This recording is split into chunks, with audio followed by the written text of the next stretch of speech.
Most people don't fail because they are weak. They fail because they keep running. Running from responsibility. Running from the moment that demands courage. There was a small village surrounded by fields and narrow dirt roads. Life there was simple, but not easy. People worked hard, faced their problems, and lived with the consequences of their choices. In that village lived a boy named James. James was capable, sharp-minded, physically strong. But whenever life became uncomfortable, James found a way to leave. If work grew difficult, he stopped showing up. If expectations increased, he quietly stepped away. And if a problem stood in front of him, demanding action, James chose escape. At first, no one questioned it. He's young, people said. He'll learn. But time passed, and James never did. One year, the village faced a serious crisis. The main water canal, which was old, began to weaken and began to deteriorate. If it broke, the crops would fail. If the crops failed, the village would starve. The elders gathered everyone. This canal must be repaired, they said. It will take effort, risk, responsibility. Tasks were assigned carefully. James was given the most vulnerable section of the canal. He listened quietly, nodded, said nothing, but fear settled inside him. What if he failed? What if the canal collapsed? What if the blame fell on him? That night, while the village slept, James made his choice. Before sunrise, he left. The repair work continued without him, but the weakest section remained unstable. Then, one night, the canal broke. Water flooded the fields. Crops were destroyed. Months of labor vanished in hours. The village suffered.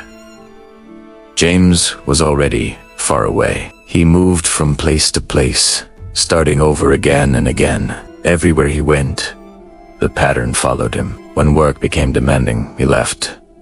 When responsibility increased, he disappeared. When fear appeared, he ran.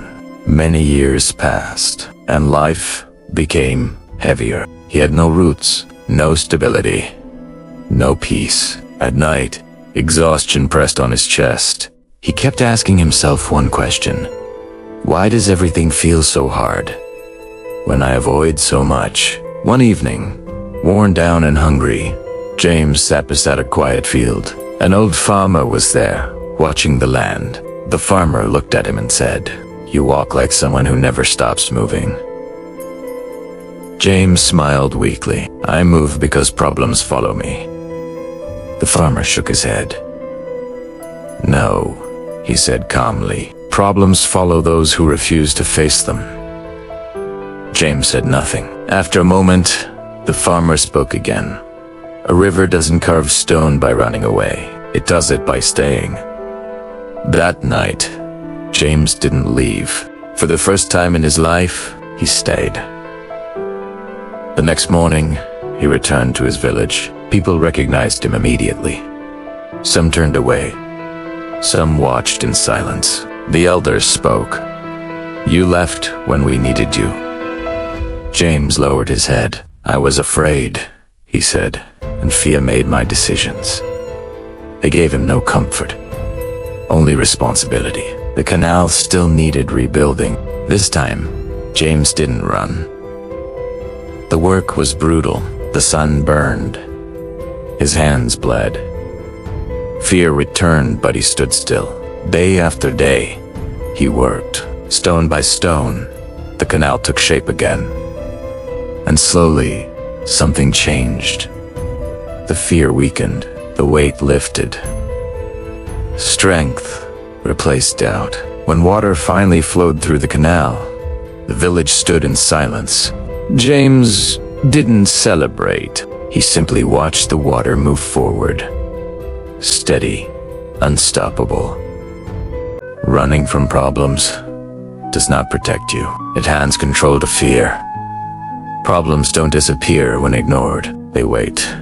The moment you stop running, You realized the problem was never bigger than you. You just never faced it.